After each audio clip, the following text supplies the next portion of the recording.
Hello class 12 students. आज का हमारा टॉपिक होगा properties of determinants. First property class, the value of a determinant remains unchanged if its rows and columns are interchanged.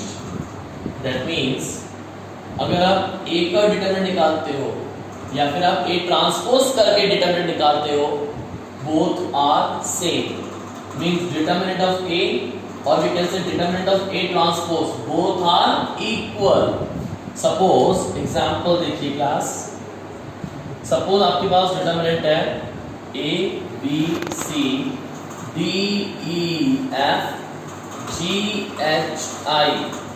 इसे आपने expand किया, आप expansion सीख चुके हो लास्ट टर्म में। लास्ट लेक्चर में मैं आपको इसको इवैल्यूएट करना सिखा चुका हूं। सपोज आपने इसको 3x3 डिटरमिनेंट को इवैल्यूएट किया और आपको आंसर मिला k। ओके, अब आप इसको ट्रांसपोज करते हो। सपोज ट्रांसपोज क्या होता है, row becomes column and column become row. ये फर्स्ट कॉलम क्या बन जाएगा, फर्स्ट रो। सेकंड कॉलम क्या बन जाएगा, सेकंड रो। थर्ड कॉलम क्या बन जाएगा, थर्ड रो। और अब आपने इसको इवैल्यूएट किया, इसे एक्सपैंड किया, इसे एक्सपैंड करके इवैल्यूएट करने पर क्या मिला मुझे, सेम के। मींस मैं ए को इवैल्यूएट करूं या ए के ट्रांसपोज को इवैल्यूएट करूं, मैं ए का डिटरमिनेंट इवैल्यूएट करूं या ए ट्रांसपोज का डिटरमिनेंट इवैल्यूएट करूं, दोनों केसेस में मुझे आंसर क्या मिलता है, सेम। दोनों केसेस में मुझे आंसर क्या मिलेगा बच्चों, सेम। तभी हम कहते हैं determinant of A is equals to A transpose determinant, both are equal. तभी ये प्रॉपर्टी बनी, value of a determinant remains unchanged if its rows and columns are interchanged. Means A का डिटर्मिनेंट और ए ट्रांसपोज का determinant both are equal in magnitude. Okay class. Now इसके बाद आप देखो second property. Wait a minute students.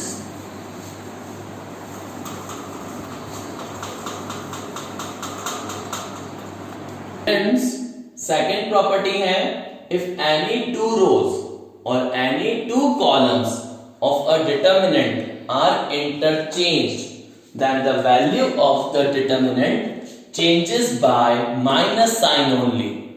क्या है second property students, if any two rows or any two columns of a determinant are interchanged then the value of the determinant changes by minus sign only. It means इसका illustration देखो। example class, suppose एक determinant है हमारे पास a b c d e f g h i। इसको आपने evaluate किया, evaluate करने पर सपोज मुझे मिला k। इसको इवैल्यूएट करने पर रिजल्ट मिलता है मुझे k। सपोज मैं किसी भी दो रोज को, कोई से भी दो रोज को या कोई से भी दो कॉलम्स को मैं इंटरचेंज करता हूं। सपोज मैं R2 इंटरचेंज करता हूं R3 के साथ, तो ये ऐसा हो जाएगा, रो 1 अनअफेक्टेड, मैं R2 को स्वैप कर रहा हूं R3 के साथ, so first row unaffected. Second row के प्लेस पे क्या आ जाएगा, G H I, और थर्ड रो क्या बन जाएगा, D E F। अब आप इसको इवैल्यूएट करोगे, इसको इवैल्यूएट करने के बाद रिजल्ट फाइंड आउट करोगे, तो आप क्या ऑब्जर्व करोगे कि आपका आंसर आ रहा है माइनस के। एनी टू रोज और any two columns interchange then value of the determinant differ by minus sign. Suppose ऐसा ना करके आप सपोज ऐसा करते हो कि सपोज आपने किया C1 interchange with C3, C1 C3 को इंटरचेंज किया, सो फर्स्ट कॉलम के प्लेस पे क्या आ जाएगा, third column C F I, second column as it is D E H, और थर्ड कॉलम के प्लेस पे क्या आ जाएगा, A D G, A D G। आपने फर्स्ट कॉलम और थर्ड कॉलम को इंटरचेंज किया, देन अगेन इसको आपने एक्सपैंड करके वैल्यू किया, आप क्या ऑब्जर्व करोगे, इसका वैल्यू कितना आ जाएगा, माइनस के, बिकॉज हमने टू कॉलम्स को इंटरचेंज किया, फर्स्ट और थर्ड कॉलम को, then the value of the determinant differ by minus sign. तो प्रॉपर्टी क्या कहती है, इफ एनी टू रोज और any two columns of a determinant are interchanged, then the value of the determinant change by minus sign only. If any two rows or any two columns of a determinant are interchanged, then the value of the determinant change by minus sign only. Okay students, अब third property देखो students, third property क्या बनता है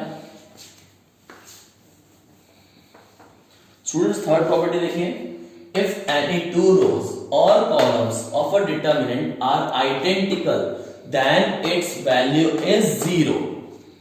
If any two rows or any two columns of a determinant are identical, means same, then its value is 0. Example देखो third का, suppose एक determinant ऐसे है, a b c d e f a b c, first row और third row identical है, first row, row 1 and row 3 both rows are identical, then its value is 0.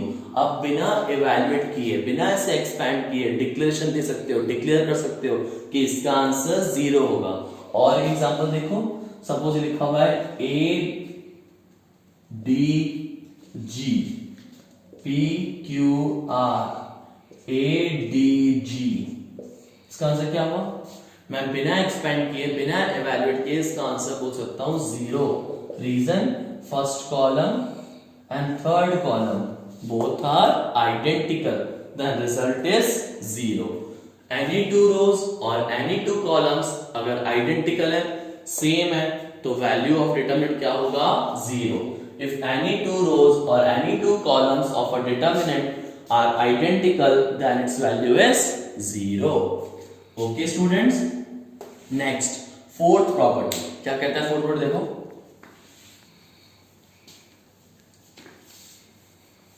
Students ये properties आपको समझना बहुत जरूरी है.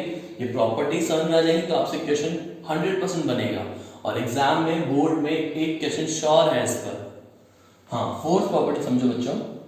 If each element of a row, if each element of any row or any column of a determinant is multiplied by a constant k, then the value of the new determinant is k times the value of the original determinant.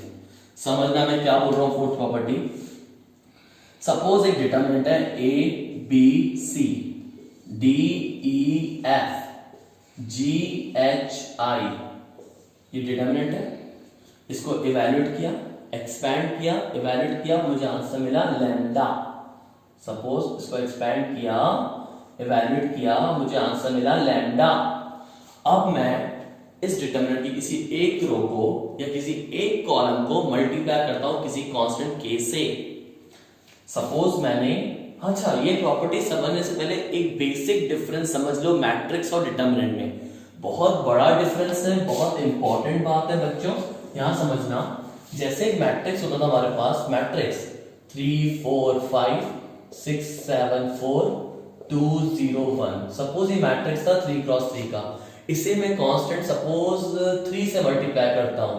तो matrix में क्या होता था, किसी एक matrix को जब हम किसी कांस्टेंट से मल्टीप्लाई करते थे तो ये 3 हर एक एलिमेंट से यहां पर मल्टीप्लाई होता था. एग्जांपल ऐसे 3 3 9, 3 4 12, 3 5 15, 18, 21, 12, 6, 0, 3. ये होता था हमारा आंसर मैट्रिक्स केस में. बट डिटरमिनेंट में ऐसा नहीं होगा. एक्चुअली मैट्रिक्स में तो क्या होता है, कोई एक एलिमेंट, कोई कांस्टेंट जब तुम मल्टीप्लाई करते हो मैट्रिक्स के साथ, तो वो कांस्टेंट हर एक एलिमेंट के साथ मल्टीप्लाई होता है. बट डिटरमिनेंट में ऐसा नहीं होता. डिटरमिनेंट में जो ऑपरेशंस होते हैं मल्टीप्लाई और डिवाइड के, वो होते हैं कॉलम वाइज या फिर पर्टिकुलर रो वाइज. डिफरेंस समझना, ये बहुत बेसिक डिफरेंस है और बहुत इंपॉर्टेंट डिफरेंस है, और यही डिफरेंस है मैट्रिक्स और डिटरमिनेंट में. जब हम किसी कांस्टेंट को मैट्रिक्स के साथ मल्टीप्लाई करते हैं तो मैट्रिक्स का हर एक एलिमेंट उस कांस्टेंट से मल्टीप्लाई होता है. बट डिटरमिनेंट में जो मल्टीप्लाई और डिवाइड होता है डिटर्मिनेंट में जो मल्टीप्लाई और डिवाइड होता है वो पर्टिकुलर रो वाइज और पर्टिकुलर कॉलम वाइज होता है। सपोज यही 3 है और यहाँ पर डिटर्मिनेंट है 3 4 5 6 7 4 2 0 1, तो यहाँ पर आपको मेंशन करना पड़ेगा कि आप किस रो से या पर्टिकुलर किस कॉलम से आप मल्टीप्लाई करना चाहते हो। सपोज मैंने इस 3 को मल्टीप्लाई करा है रो 2 से, मल्टीप्लाई रो 2 बाय 3, मैंने मेंशन कर दिया कि रो 2 को मल्टीप्लाई करना है 3 से, तो बाकी रोज जो रिमेनिंग रो 1 और रो 3 है वो अनअफेक्टेड होगा, मतलब row 1 as it is 3 4 5, row third row as it is, उसको फर्क नहीं पड़ेगा क्योंकि मैंने मेंशन कर दिया कि मल्टीप्लाई करना है रो 2 को 3 से, मल्टीप्लाई करना है रो 2 को 3 से, तो 3 6 18, 3 7 21, 3 4 12, ये कुछ ऐसा बन जाएगा। मैं यही समझाना चाहता हूं आपको कि डिटर्मिनेंट में जो मल्टीप्लाई और डिवाइड के ऑपरेशंस होते हैं वो पर्टिकुलर रो वाइज और पर्टिकुलर कॉलम वाइज। यहां पर मैंने मल्टीप्लाई किया रो 2 को 3 से, तो row 1 as it is, row 3 as it is, तो रो 2 ही मल्टीप्लाई होगा 3 से, 3 6 18, 3 7 21, 3 4 12। समझ में आया? इतना ही आपको याद रखना है, ज्यादा दिमाग नहीं चलाना है कि डिटर्मिनेंट में मल्टीप्लाई और डिवाइड होता है पर्टिकुलर रो वाइज और पर्टिकुलर कॉलम वाइज। अब इधर आइए, फोर्थ प्रॉपर्टी क्या कहता है, if each element of any row और any column of a determinant is multiplied by a constant k, then the value of the new determinant is k times the value of the original determinant. Suppose ये determinant है मेरे पास a b c d e f g h i, जिसको मैंने evaluate किया, expand किया और मेरे को conclusion मिला कि मेरा आंसर lambda आ रहा है। क्या आ रहा है? lambda। Suppose मैं किसी कांस्टेंट k से मल्टीप्लाई कर रहा हूं कॉलम 2 को, मैंने बोला मल्टीप्लाई कॉलम 2 बाय k, मैंने क्या बोला? मल्टीप्लाई किया मैंने, मल्टीप्लाई कॉलम 2 बाय k, तो ये कैसा हो जाएगा? First column adg as it is, third column as it is, second column k से मल्टीप्लाई होगा, second column multiply by k, तो ये क्या हो जाएगा? bk ek HK। अब आप इसे एक्सपैंड करोगे, इस नए डिटरमिनेंट को जब आप एक्सपैंड करोगे, इवैल्यूएट करोगे, तो आप क्या देखोगे कि आपका आंसर लैम्डा नहीं आएगा, आपका आंसर k लैम्डा हो जाएगा। जब आपने मल्टीप्लाई किया कॉलम 2 को k से, तो आप क्या ऑब्जर्व करोगे कि आपके सामने एक नया डिटरमिनेंट तैयार हो गया, और जब इसे एक्सपैंड करोगे, इसे इवैल्यूएट करोगे, तो आप क्या ऑब्जर्व करोगे कि आपके पास आंसर लैम्डा नहीं आएगा, आपके पास आंसर k लैम्डा आएगा, मतलब k टाइम्स ऑफ लैम्डा आएगा। क्लियर? जैसे मैंने मल्टीप्लाई किया कॉलम 2 को k से, वैसे आप पर्टिकुलर कोई रो वाइज भी कर सकते हो, रो 3 बाय k, रो 2 बाय k, रो 1 बाय k, व्हाटएवर। मतलब मैं ये कहना चाहता हूं कि डिटर्मिनेंट में मल्टीप्लाई या डिवाइड होता है पर्टिकुलर रो वाइज या पर्टिकुलर कॉलम वाइज। उसके बाद जब नया डिटरमिनेंट तैयार होता है तो उसकी वैल्यू पहले जैसी नहीं रहती, वो दैट पर्टिकुलर कांस्टेंट टाइम्स हो जाती है। सपोज मैंने k से मल्टीप्लाई किया तो अब उसकी वैल्यू लैम्डा नहीं रही, प्रीवियस वैल्यू लैम्डा नहीं रही, अब क्या हो गई? k times of lambda. Okay, getting और नॉट? नेक्स्ट प्रॉब्लम देखो स्टूडेंट्स, फिफ्थ प्रॉपर्टी है, if each element of any row or any column of a determinant is expressed as a sum of two or more terms, then the value of determinant can be expressed as the sum of two or more determinants.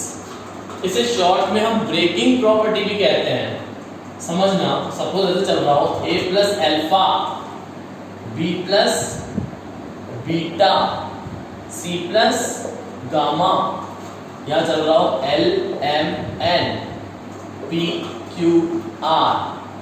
इस determinant के अंदर first row के अंदर, इस determinant के अंदर first row के अंदर हमारी टर्म्स का टू टर्म्स का एडिशन चल रहा है, तो हम इस डिटरमिनेंट को ब्रेक भी कर सकते हैं। कैसे ब्रेक करोगे students? A B C L M N P Q R plus alpha beta gamma L M N P Q R. Students ये मैट्रिक्स नहीं है, ये डिटरमिनेंट है। यहां पर ऐसे ऐड नहीं होता जैसे आप मैट्रिक्स में ऐड करते थे, a plus alpha B plus beta C plus gamma l plus l 2l m plus m 2m n plus n 2n। ऐसे मैट्रिक्स की तरह स्टूडेंट्स ये ऐड नहीं होता, ये डिटरमिनेंट है। ये मैट्रिक्स की तरह बिल्कुल भी ऐड नहीं होगा। यहां पर इसको ऐड करने से क्या मतलब, मेरा क्या मीनिंग है कि पहले से इवैल्यूएट करो, इसे एक्सपैंड करके इवैल्यूएट करो, एक आंसर आएगा। फिर इसे एक्सपैंड करके इवैल्यूएट करो, इसका एक आंसर आएगा। फिर इन दोनों आंसर्स को आप ऐड करो, वो इसके आंसर के इक्वल होगा। सपोज मैं आपको समझाता हूं, मैंने इसे एक्सपैंड करके इवैल्यूएट किया और मेरा आंसर आया सपोज के। समझ रहे हो आप लोग? इसको मैंने एक्सपैंड करके इवैल्यूएट किया और मुझे मिला के। उसी तरह मैंने इस डिटरमिनेंट को एक्सपैंड करके इवैल्यूएट किया, सपोज आया k1, और मैंने सपोज इसको एक्सपैंड करके इवैल्यूएट किया, मुझे मिला k2। तो पता है जब आप k1 और k2 को ऐड करेंगे तब आपको k मिल जाएगा। ठीक है, ये डिटरमिनेंट जब आपने एक्सपैंड करके इवैल्यूएट किया आपको मिला k। आपने जब ये डिटरमिनेंट एक्सपैंड करके इवैल्यूएट किया आपको मिला k1। आपने इसे एक्सपैंड करके इवैल्यूएट किया आपको मिला k2। जब आप k1 में k2 ऐड करोगे तब आप ऑब्जर्व करोगे कि k के इक्वल है, so k equal to k1 plus k2।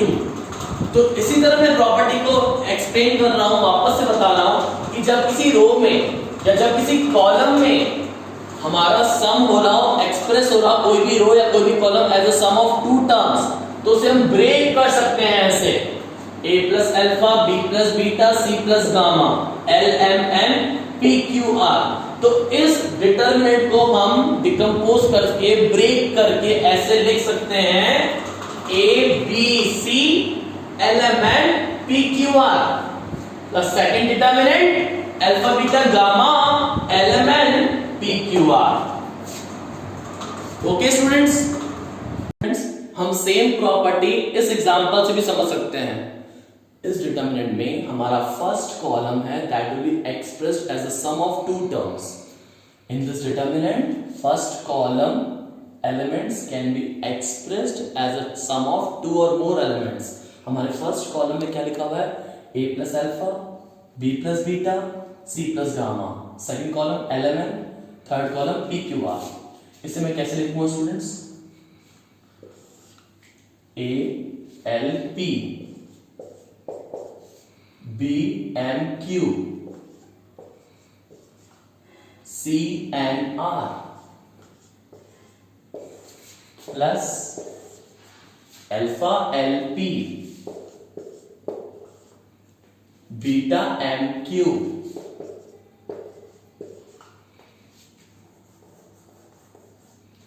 And gamma N R. ठीक है, मतलब मैंने इसको ब्रेक कर दिया। a plus alpha L P b plus beta M Q c plus gamma N are को मैंने ब्रेकिंग प्रॉपर्टी अप्लाई करके this determinant can be expressed as sum of two determinant. कैसे? a l p b m q c n r plus alpha L P beta M Q gamma N R. Okay, अब आप इनको evaluate करो, expand करो, इसे evaluate करो, expand करो, दोनों वैल्यूज को ऐड करो, फिर इसे इवैल्यूएट करो, एक्सपैंड करो, आपको वैल्यूज सेम मिलेंगी। ये मैट्रिक्स की तरह ऐड नहीं होगा। मैं फिर से कह रहा हूं, इसे इवैल्यूएट करो, एक्सपैंड करो, सपोज k आता है, इसे इवैल्यूएट करो, एक्सपैंड करो, सपोज k1 आता है, इसे इवैल्यूएट करो, एक्सपैंड करो, सपोज k2 आता है। तो जब आप K1 में K2 ऐड करोगे तो आप क्या बोलोगे, K इक्वल है K equal to K1 plus K2। इसका इवैल्यूएशन रिजल्ट, इसका इवैल्यूएटेड रिजल्ट, दोनों रिजल्ट्स को आप जब ऐड करोगे तब आपको मिलेगा कि हाँ इसके इवैल्यूएटेड रिजल्ट के वो इक्वल आ रहा है। ये है हमारी breaking property. Okay class students, sixth property है, if each element of a row और column of a determinant is multiplied by same constant and then added to the corresponding element of some other row or column, then the value of the determinant remains same। ये ऐसे पढ़ के समझ में नहीं आएगा, don't worry, मैं आपको एग्जांपल से क्लियर करता हूँ। सपोज एक डिटर्मिनेंट है A B C D E F G H I, ये हमारा डिटर्मिनेंट, और इसे सॉल्व करने पर, सपोज इवैल्यूएट करने पर मुझे मिला है इसका आंसर K आ रहा है। सपोज कि इसको मैंने एक्सपेंड किया, इवैल्यूएट किया, मुझे आंसर क्या मिला, K। अब सपोज मैं करता हूं इसके अंदर कुछ ऑपरेशन अप्लाई करता हूं इस तरह से रो 2 में, बिकॉज डिटर्मिनेंट है, यहां कोई भी ऑपरेशन होगा तो पर्टिकुलर रो वाइज और पर्टिकुलर कॉलम वाइज होगा। तो मैं सपोज रो 2 में अप्लाई कर रहा हूं, R2 में R2 प्लस सपोज 3 कि R3, क्या अप्लाई किया मैंने ऑपरेशन, R2 में R2 प्लस 3R3। तो ये डिटर्मिनेंट कैसा हो जाएगा, रो 1 एज ए टेस्ट, क्योंकि मैंने ऑपरेशन अप्लाई किया है रो 2 में, तो रो 1 मेरा एज ए टेस्ट और रो 3 मेरा एज ए टेस्ट, इसको अफेक्ट नहीं होगा, अफेक्ट होगा तो रो 2 को, रो 1 और रो 3 एज ए टेस्ट। रो 2 में क्या होगा, R2 में क्या होगा, R2 प्लस 3R3, बोलो क्या होगा, D plus 3G, E plus 3H, F plus 3I। इसे सॉल्व करो, एक्सपैंड करो, इवैल्यूएट करो, आपको सेम आंसर मिलेगा K। अगर इस तरह का कोई ऑपरेशन करते हो तो उसके बाद इवैल्यूएट करते हो, you got the same result K। जरूरी नहीं है आप यही ऑपरेशन अप्लाई करो। अब आप सोच रहे होंगे कब पता पड़ेगा किस तरह का ऑपरेशन लगाना है, ये 3 कहां से आ गया, ये मैं कहूंगा सिचुएशन, आपका जो क्वेश्चन होगा उस पर डिपेंड करेगा कि आपको कौन किस तरह का ऑपरेशन अप्लाई करना है। ये पहले से डिसाइड नहीं होता कि हमें क्या करना है, हमें क्या स्टेप लेके आना है। क्वेश्चंस देखेंगे तो आपको पता पड़ेगा कि हमें क्या करना है, क्वेश्चन की डिमांड क्या है। Yes, the thing is question की डिमांड क्या है, क्वेश्चन में क्या परफॉर्म करना है, उसके अकॉर्डिंग ऑपरेशन डिसाइड होते हैं। सपोज मेरे मन में आता है क्वेश्चन कुछ इस तरह जाता है कि इसी डिटरमिनेंट के अंदर मुझे क्या करना है, C1 में C1 minus 4 times of C3, ये करने की जरूरत पड़ रही है। ये मैं अभी तो ऐसे कुछ सोच के नहीं लिख रहा, ऐसे आपको एग्जांपल समझाने की कोशिश कर रहा हूं, लेकिन जब हम क्वेश्चन करेंगे वहां पर हमारे सामने टू प्रूव होगा कि हमें ये प्रूव करना है, तो हमारा रास्ता अपने आप निकलता जाएगा कि हमें यहां तक पहुंचने के लिए किस तरह का ऑपरेशन करना चाहिए। और अभी आप चिंता ना करें, अभी जब हम क्वेश्चंस करेंगे, काफी एग्जांपल्स करने में आरडी के, एनसीईआरटी के, तब आपको ये प्रॉपर्टीज और अच्छे से लगेगा कि हाँ कुछ क्लियर हो रहा है। अभी केवल समझते जाओ, जब हम क्वेश्चंस करेंगे तो आपको क्लियर होगा। अभी समझो बस ये ऑपरेशंस अप्लाई कैसे होंगे, कब अप्लाई होंगे, अच्छा ये ऑपरेशन सर के दिमाग में कैसे आ गया वो मत सोचो, बस अप्लाई करना आना चाहिए। सपोज ये डिटरमिनेंट है, इसके अंदर सपोज अप्लाई करना C1 में C1 माइनस 4 C3, C1 में अप्लाई करना C1 माइनस 4 C3। ध्यान देना केवल कॉलम 1 अफेक्ट होगा, कॉलम 2 कॉलम 3 को फर्क ही नहीं पड़ेगा। कॉलम 2 तुम्हारा B E H as it is, column 3 C F I as it is. फर्क पड़ेगा किसको पड़ेगा, कॉलम 1 को। कॉलम 1 क्या हो जाएगा, कॉलम 1 माइनस 4 C3, लिखो A minus 4 C, because column 1 में क्या है, C1 में क्या है, C1 minus 4 C3, A minus 4 C, D minus 4F, G minus 4I। Clear, क्या बोला मैंने, C1 में C1 minus 4 C3, A minus 4c, d minus 4f, g minus 4i। और जब मैं इसे एक्सपैंड करूंगा, इवैल्यूएट करूंगा, सॉल्व करूंगा, तो मैं देखूंगा सेम आंसर आ रहा है जो पहले आ रहा था k। आंसर में कोई फर्क नहीं आएगा, सेम रिजल्ट आएगा।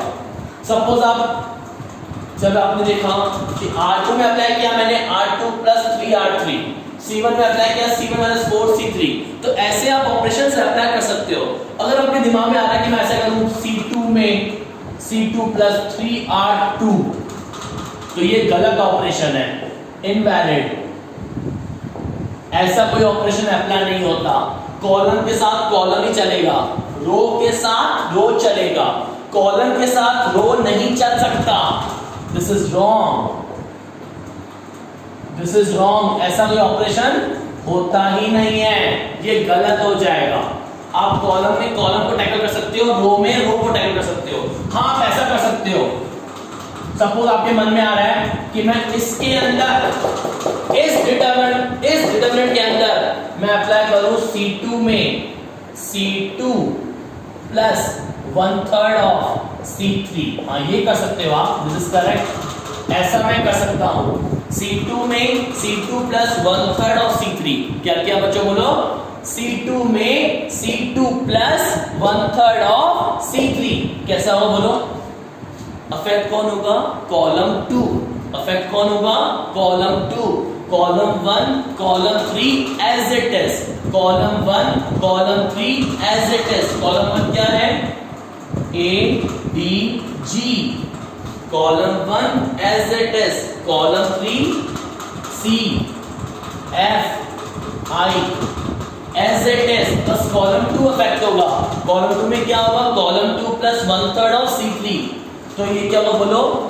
B plus 1/3 of C, E plus 1/3 of F, H plus 1/3 of I। ठीक है, ये कुछ ऐसा हो जाएगा। अब आप इसे एक्सपैंड करोगे, इवैल्यूएट करोगे, तो आप देखोगे सेम आंसर आ रहा है जो पहले आ रहा था। आंसर में कोई डिफरेंस नहीं आएगा। तो इस तरह से आप ऑपरेशंस लगा सकते हो, इस तरह से, इस तरह से और कुछ इस तरह से। अब ये ऑपरेशंस हमें कैसे पता पड़ेगा कि किस तरह का ऑपरेशन लगाना है, इस बारे में अभी आप मत सोचो कि क्वेश्चन की डिमांड बताएगी कि क्वेश्चन में हमें करना क्या है। जब हम एग्जांपल्स करेंगे, क्वेश्चंस करेंगे, तब आपको क्लियर हो जाएगा कि हमें किस तरह के ऑपरेशंस अप्लाई करने हैं। अभी आप इतना समझ सकते हो कि ऑपरेशंस कैसे अप्लाई करते हैं, कौन से ऑपरेशन अप्लाई करने हैं, क्या करना है, ये क्वेश्चन समझेंगे। ओके स्टूडेंट्स, सेवेंथ प्रॉपर्टी है हमारी, if each element of a row और column of a determinant is 0 then its value is 0। किसी एक डिटरमिनेंट का कोई भी एक row, first row A B C, second row में 0 0 0, third row P Q R, कोई भी एक रो या कोई भी पर्टिकुलर एक कॉलम हमारा 0 0 0 हो जाता है, तो हमारा आंसर क्या होगा? 0। हमें इसे इवैल्यूएट करके देखने की भी कोई जरूरत नहीं है, मुझे पता है इसका आंसर क्या आने वाला है, 0। Suppose A B C D E F 0 0 0, इसमें थर्ड कॉलम हमारा पूरा इंटायर 0 है, थर्ड कॉलम इज इंटायर 0। तो बिना सॉल्व किए, बिना इवैल्यूएट किए बोल सकता हूं इसका आंसर क्या आएगा? 0। जब कोई पूरा एक रो, पर्टिकुलर पूरा एक कोई रो, पूरा कोई एक कॉलम हमारा 0 0 0 होता है, then answer is 0। Okay students, अब स्टार्ट करते हैं कुछ क्वेश्चंस। स्टूडेंट्स, हमने प्रॉपर्टीज अभी पढ़ ली।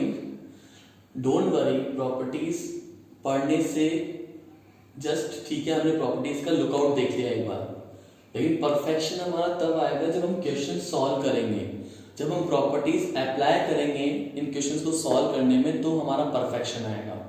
तो स्टार्टिंग में जब क्वेश्चंस करोगे तो आपको परेशानी आएगी, होता है, हर बार होता है, हर बच्चे के साथ होता है। जब हम फर्स्ट टाइम क्वेश्चंस देखते हैं तो प्रॉब्लम आती है, लॉजिक हम जनरेट करने में सिचुएशन प्रॉब्लम आती है, हमें प्रॉब्लमेटिक लगती है, बट धीरे धीरे जैसे प्रैक्टिस करोगे तो आपको ईजी लगने लग जाएगा। जैसे फर्स्ट क्वेश्चन देखो, विदाउट एक्सपैंडिंग इवैल्यूएट, बिना एक्सपैंड किए से इवैल्यूएट करना है, मींस बिना एक्सपैंड किए कैसे करोगे? प्रॉपर्टीज लगा के, इसको प्रॉपर्टीज के बिहाफ पे सॉल्व करके बताओ कितना आंसर आएगा इसका। तो मेरे माइंड में एक थॉट आता है, देखना, कि मैं क्यों ना इसमें एक प्रॉपर्टी ऐसी लगाऊं, कॉलम 1 में कॉलम 1 -8 टाइम्स ऑफ कॉलम 3। अब आपके मन में आ रहा हो भैया सर ने ऐसे कैसे सोच लिया, इससे क्या होगा।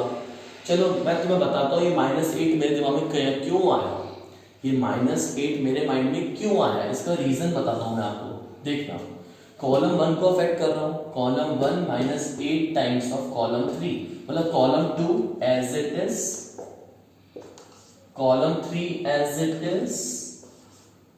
मैं कर क्या रहा हूँ, कॉलम 1 -8 टाइम्स ऑफ कॉलम 3, मतलब 41 -8 times of 5, 79 -8 times of 9, 29 -8 times of 3, ऐसा ही कुछ होगा ना। 8 5 40, 41 -40 कितना होता है बोलो, 41 -40 1, 79 -8 9 72, 8 9 72, 79 72 7, 8 3 24, 8 3 24, 29 -24 5, okay, 1 7 5 5 9 3, identical columns, first column and second column are identical, column 1 and column 2 are identical। जब दो कॉलम्स हमारे डिटरमिनेंट के आइडेंटिकल हो जाते हैं तो रिजल्ट क्या हो जाता है हमारा, 0। प्रॉपर्टी पढ़ाई है मैंने, when any two rows or any two columns are identical then the value of the determinant is 0, answer is 0। okay students, next question है हमारा, शो दैट दिस डिटरमिनेंट हमें प्रूव करना है इक्वल टू 0। हमने लिया LHS 1a b plus c, 1b c plus a, 1c a plus b। क्या करना चाहिए मुझे, सपोज हम ऐसा करते हैं, सपोज C2 में C2 plus C3, क्या परफॉर्म किया मैंने, C2 के अंदर C2 plus C3। ऐसा करने से first column unaffected, third column unaffected, ठीक है। C2 के अंदर करेंगे C2 plus C3, मतलब A plus B plus C,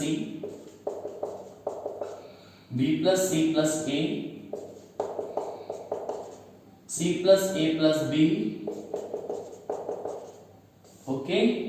second column देखो A plus B plus C, A plus B plus C, A plus B plus C, same लिखा हुआ है। तो डिटरमिनेंट में कुछ भी मल्टीप्लाई करते हैं या कुछ डिवाइड करते हैं या कुछ कॉमन लेते हैं तो पर्टिकुलर रो वाइज और पर्टिकुलर कॉलम वाइज। तो मैंने क्या किया, take common, take A plus B plus C common from column 2। मैंने A plus B plus C common लिया फ्रॉम कॉलम नंबर 2, तो ले सकते हैं हम A plus B plus C हमने कॉमन ले लिया कॉलम 2 में से 1 1 1। तो जब हमने A plus B plus C, A plus B plus C, A plus B plus C common ले लिया तो यहाँ पे क्या बचा, 1 1 1, B plus C, C plus A, A plus B, okay. First column और सेकंड कॉलम कैसा है, आइडेंटिकल। बताओ मुझे, फर्स्ट कॉलम और सेकंड कॉलम क्या हो गया, आइडेंटिकल। हम बोलेंगे column 1 and column 2 are identical, okay. तो ये A plus B plus C और इसका रिजल्ट क्या हो जाएगा स्टूडेंट्स, क्योंकि कॉलम 1 और कॉलम 2 क्या है, identical. Identical column means result is 0। Identical column में प्रॉपर्टी क्या होती है, result is 0 and 0 something 0 and which is equal to RHS। Okay students, next देखिए, friends show that this determinant equal to 0। Obvious सी बात है, मुझे एक्सपैंड नहीं करना, मुझे इसे प्रॉपर्टीज को यूज करके प्रूव करना है कि इसका रिजल्ट 0 आएगा।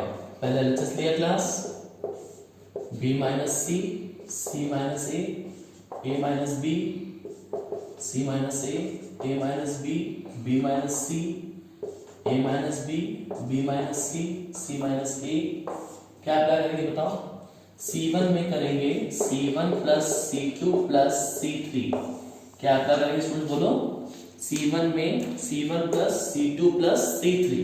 ऐसा करने से क्या होगा?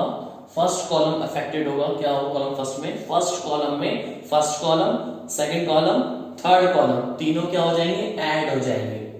B minus C, C minus A minus B, C minus A minus B, B minus C, A minus B minus C minus A। ये आपका first column. Second column as it is, second column as it is. Third column बच्चों, third column as it is. Now first column में क्या हुआ?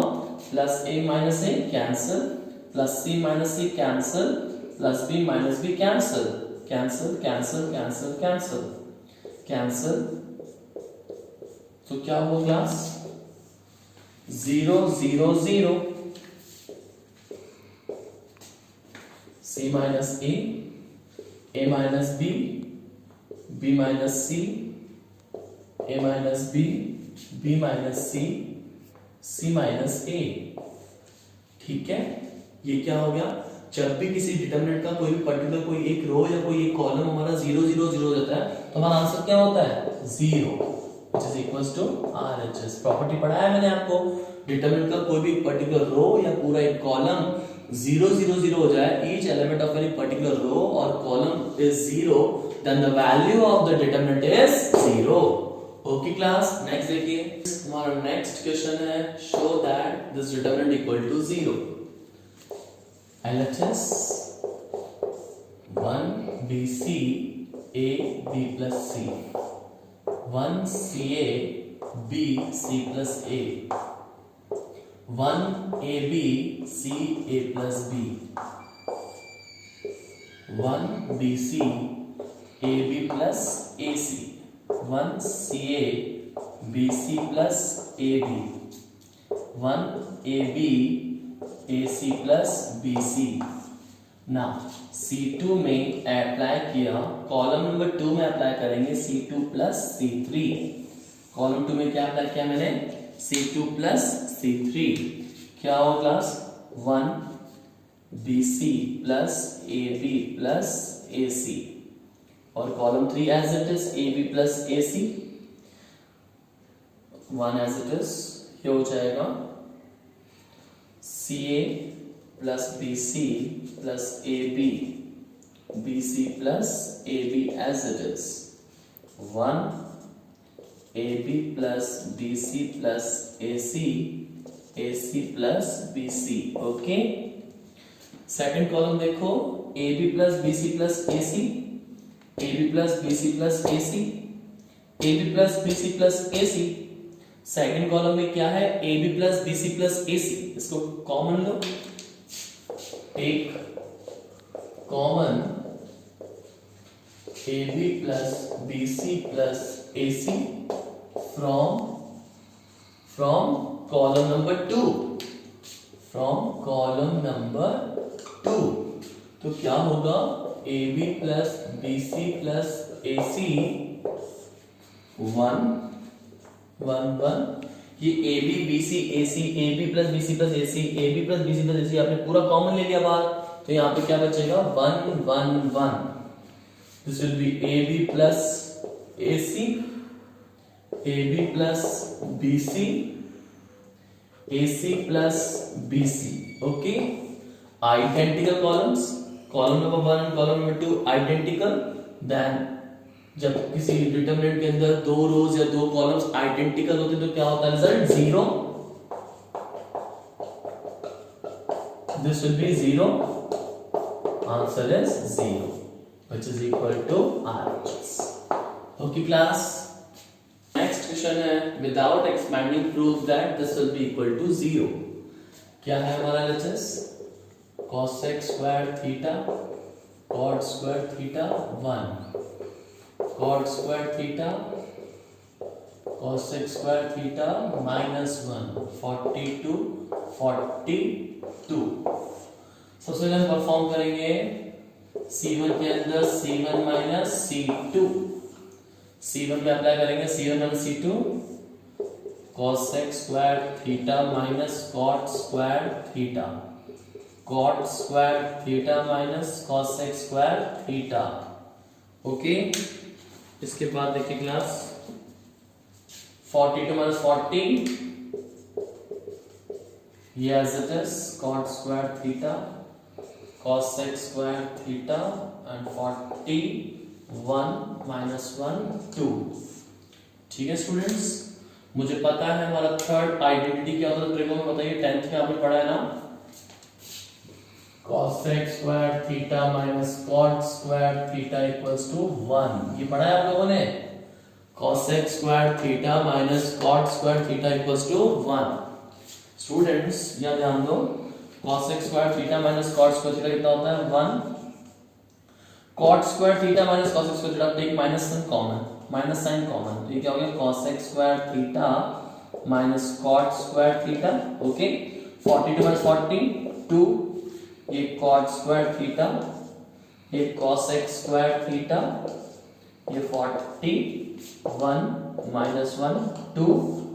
ठीक है students, यहां देखो 1 as it is, cos square theta minus cot square theta कितना होता है 1, cos square theta minus cot square theta कितना होता है 1, सो ये माइनस है तो माइनस हो जाएगा, and 2 as it is cot square theta cos square theta, और ये 41 minus 1 2। Students first column and third column are identical, column 1 and column 3 are identical, तो हम क्या बोलेंगे result 0, result is 0 which is equal to RHS। Okay class, next देखिए students, हमारा next question है evaluate, means हमें इवैल्यूएट करना है बाय यूजिंग प्रॉपर्टीज। तो सबसे पहले माइंड में क्या थॉट आ रहा है इसको देख के बताओ, क्या करें, कुछ काम कर रहा है दिमाग, क्यों ना थर्ड रो से, थर्ड रो में देखो x x x, third row में x x x कॉमन है ना, प्लस 6 जो कि 3 का मल्टीपल है, 9 मल्टीपल ऑफ 3, 12 मल्टीपल ऑफ 3, तो थर्ड रो से हम 3x कॉमन ले सकते हैं, first row as it is, second row as it is, ये क्या हो जाएगा, हमने 3x कॉमन ले लिया, x कॉमन 6 होता है 3 into 2, 3 कॉमन ले लिया तो बचा 2।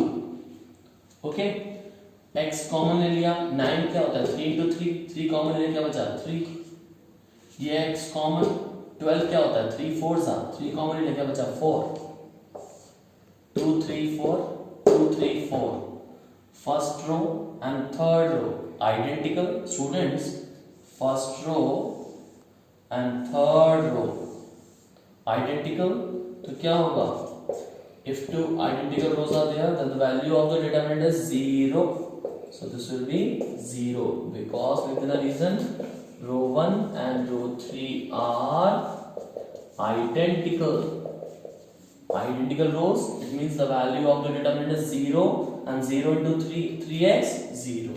okay, next important question है ये बहुत, मार्क इट ट्रिपल स्टार, कई बार एग्जाम्स में रिपीट हुआ students, without expanding prove that this determinant equal to 0।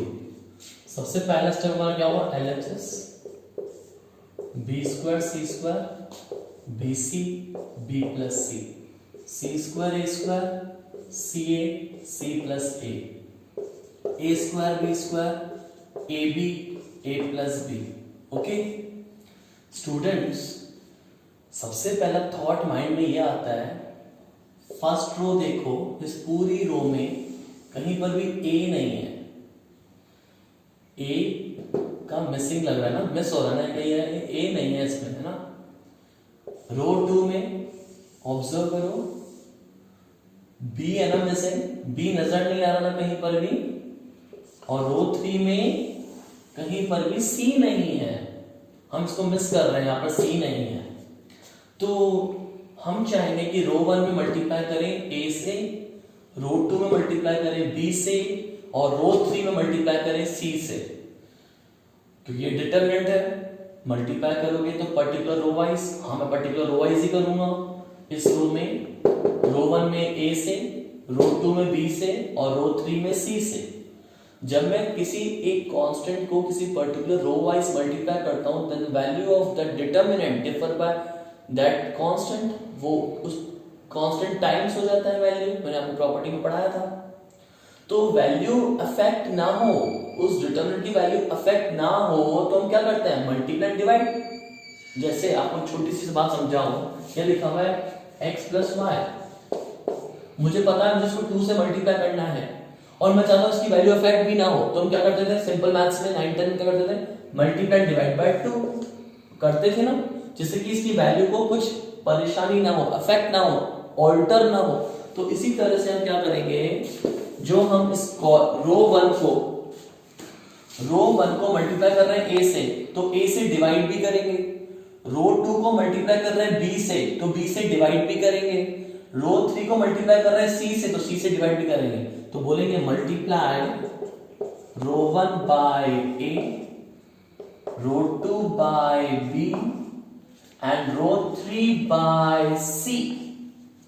Multiply row 1 by a, row 2 by b and row 3 by c। तो जो वैल्यू ऑफ डिटरमिनेंट होगा वो 1 अपॉन ABC हो जाएगा, क्योंकि जब आप a से मल्टीप्लाई कर रहे हो तो a से डिवाइड भी करोगे, b से मल्टीप्लाई कर रहे हो तो b से डिवाइड भी करोगे, c से मल्टीप्लाई कर रहे हो तो c से डिवाइड भी करोगे।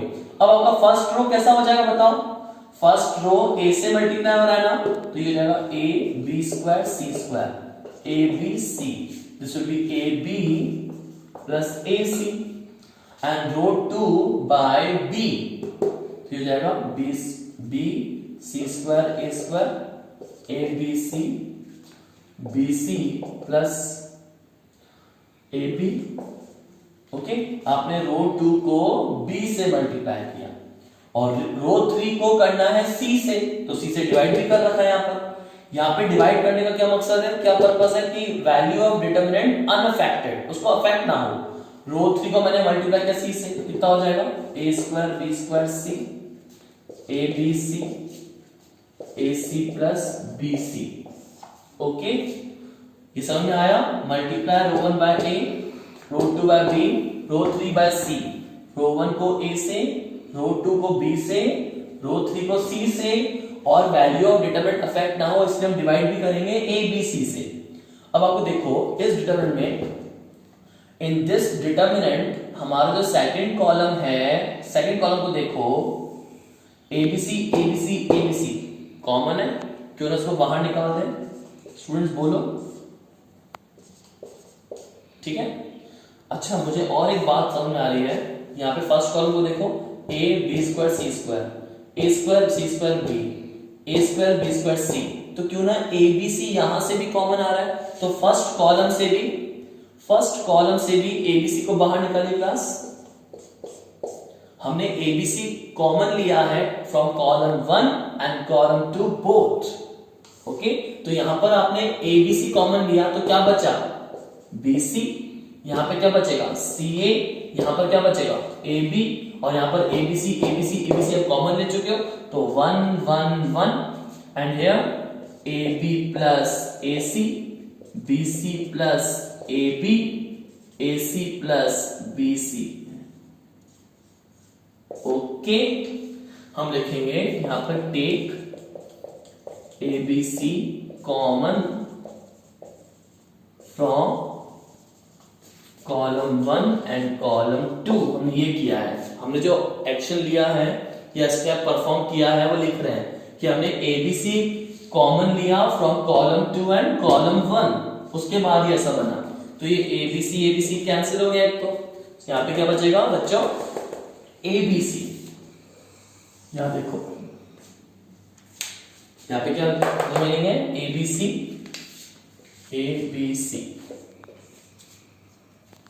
bc ca ab, 1 1 1 ab plus ac bc plus ab ac plus bc। अब आप इसमें क्या करोगे, कॉलम 1 में ऐड करो कॉलम 1 प्लस कॉलम 3। सुना आप लोगों ने, कॉलम 1 में ऐड करो कॉलम 1 प्लस कॉलम 3, C1 में C1 प्लस C3। इससे क्या हुआ स्टूडेंट्स, देखो BC plus AB plus AC, CA plus BC plus AB, AB plus AC plus BC। Second column C2 as it is, C3 as it is।